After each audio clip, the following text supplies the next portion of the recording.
man. There are real people who do things that, as you sit there in your chair smugly fucking judging them, they're real people who don't know what to do about situations. Well, This woman, an idiot, man. Woman, you described craziness. This woman who was no married one in the world to is going to agree with this Asian scenario. woman. Is that what the police this way of seeing the world that is very humiliating to her if she's cheated on? Then she threatens the thing that she can only do to get his attention.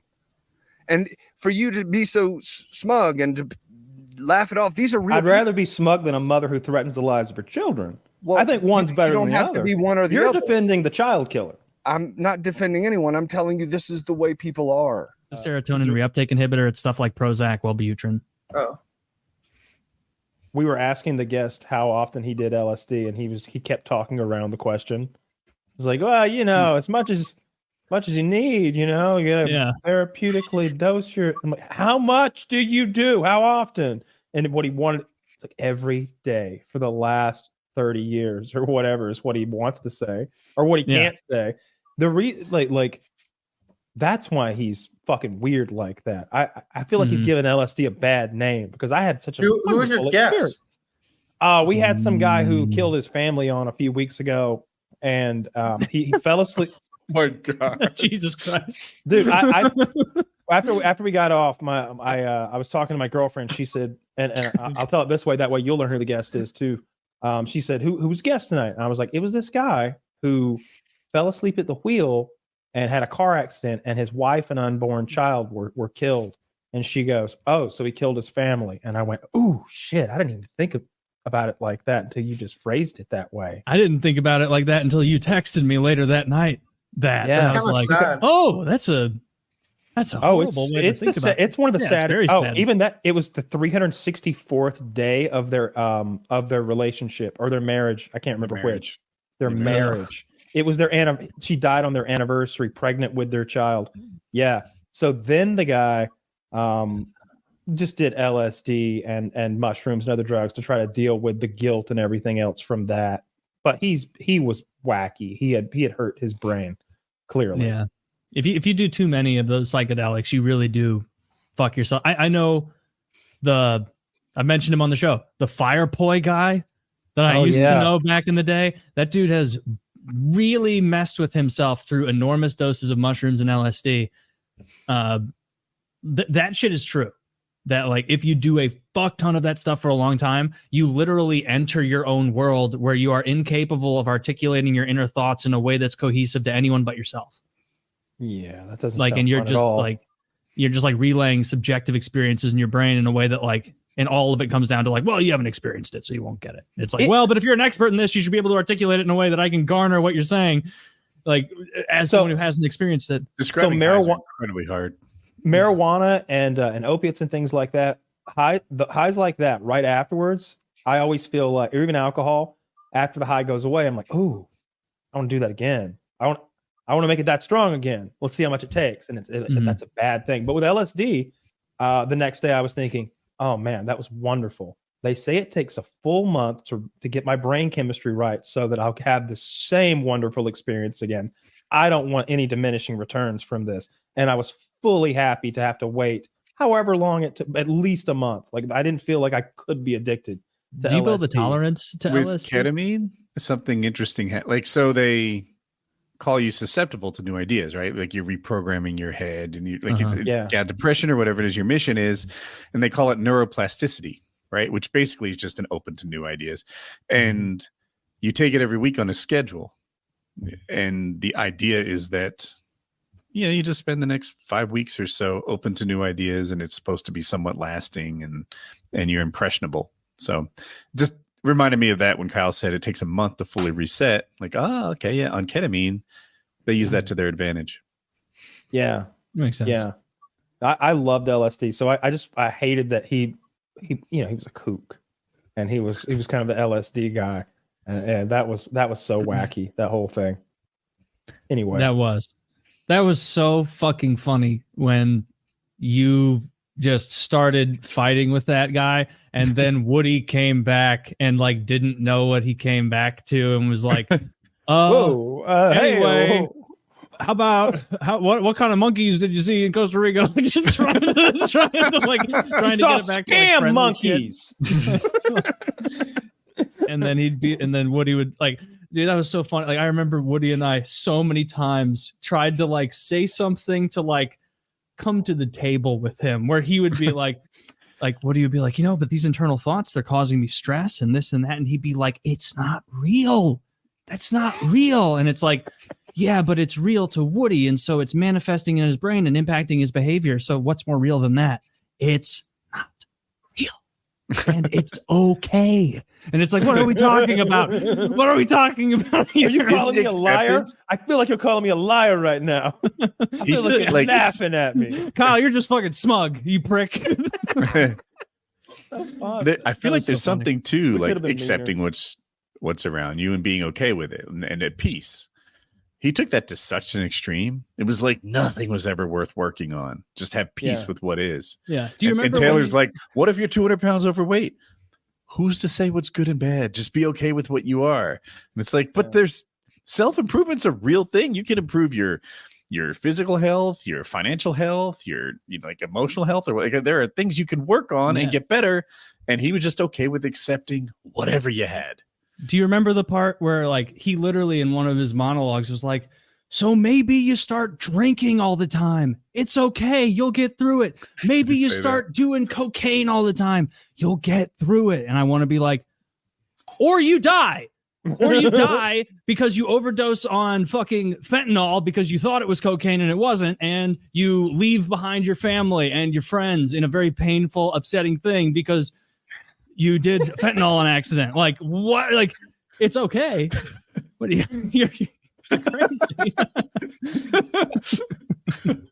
Yeah, that guy was a kook, and I couldn't help but think that we needed to say that he was a kook, lest any of our impressionable, wonderful fandom be drawn to the dark side by him and end up in Costa Rica getting God knows what done to you. Dude, our fans saw right. Did you look at the comments on that episode? Mm-mm. Our fans saw through it. Did they? Good. Yes. They were like, this dude will not fucking answer how much LSD he takes, or like, or shit like, great. How on earth do you go to Costa Rica when your wife is threatening to kill your children? Thank God someone mentioned that. That's absurd. I don't read anything. It's good to see that everybody was catching on, because when I hear craziness, I'm like, I know that everyone, when they take information in, it doesn't get processed the same way. And so I could imagine some impressionable person nodding along sagely if they're only listening to the audio and they're not seeing me staring daggers into this man's brain, looking for the scars on the side of his head where he banged his skull off the asphalt when he killed his family. Like, that guy had a severe brain trauma, I guarantee it. And he had abused the strongest psychedelic drugs available to mankind for at least a decade, right? And then, I'll let all that go until you insult me. I could have been a lot meaner. I was having some George Costanza, the joke store called moments, like later on that night, cooking fajitas or some shit. Dude, I did too, but like then I would think, I'm like, oh, that's such a fucking sad story. I'm not gonna make fun of that sad. Guy. Yeah, I mean, he did it, dude. It's still a terrible story. We would never do that. If we had our wife or kid or any loved one in the car fall asleep at the wheel, we'd pull over. It's so irresponsible. You're telling me what? A sleepiness came over me. He was probably on something when he fucking wrecked. Like based on what I know about him, that's probably what fucking happened. I wonder if they checked his blood alcohol content, or if they checked his blood for drugs. Who knows what he was on when he fell asleep at the wheel? How do you fall asleep? I've drowsy driven by myself. I'll admit it. But I don't do it anymore. I pull the fuck over, or I get out and get coffee or throw some water in my face. I wake the fuck up. I don't. And he did that with his family in the car. And you wouldn't do that, and you wouldn't go to Costa Rica afterward. You couldn't drag me to Costa Rica with that man. He's going to take you off in the wilderness, and some weird shit's going to go down because he's going to hear all the stuff I said about him. The early part of that episode where like I tried to establish he was an expert in anything. And I was like, so you're not just taking novices to Costa Rica and giving them 7 grams of mushrooms, are you? And he's like, no, that's exactly what I'm doing. And it's like, oh, okay. He's like, you know, Taylor, that's kind of sketchy. Sometimes you just take think the whole that's sketchy, idea, John? put it so well. Yeah, Let me tell you the best part of it and fast forward. So one of his patients, this is a married man with 2 or 3 children. His wife says, I have a gun. It's hidden in the house because I'm thinking about killing you and all of our children. That's what I'm thinking about, honey. She says that to her husband. Her husband goes to our guest and says, guess I better go with you to Costa Rica for a week and do 7 or 8 grams of mushrooms. And he does. Yeah. What the fuck? Yeah.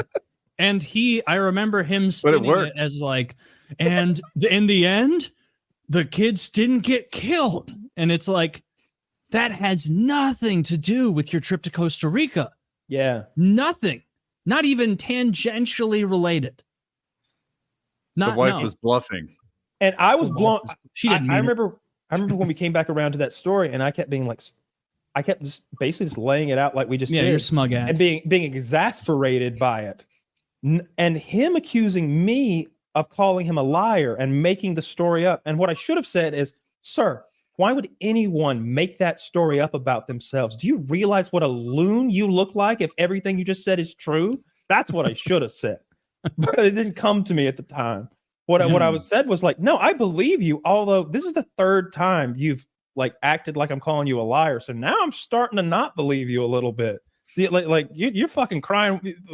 Bust out, protest too much. I think. Well, I mean, you have to believe that story because it's so not helpful in proving any point he made. That like, if he was going to make up a story, he would make up one that makes any sense at all.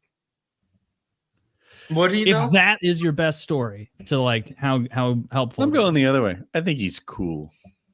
Yeah, these guys. Yeah, you and him should do like a little like mushrooms. What if Woody and that guy had like their own little like 30-minute little once a month podcast where they checked in with each other and Woody told his ketamine stories and that guy told his recent criminal adventures. And it is 2 people entirely talking past each other the entire time. There's no conversation. Strangers in the night. Just dude, ships in the night.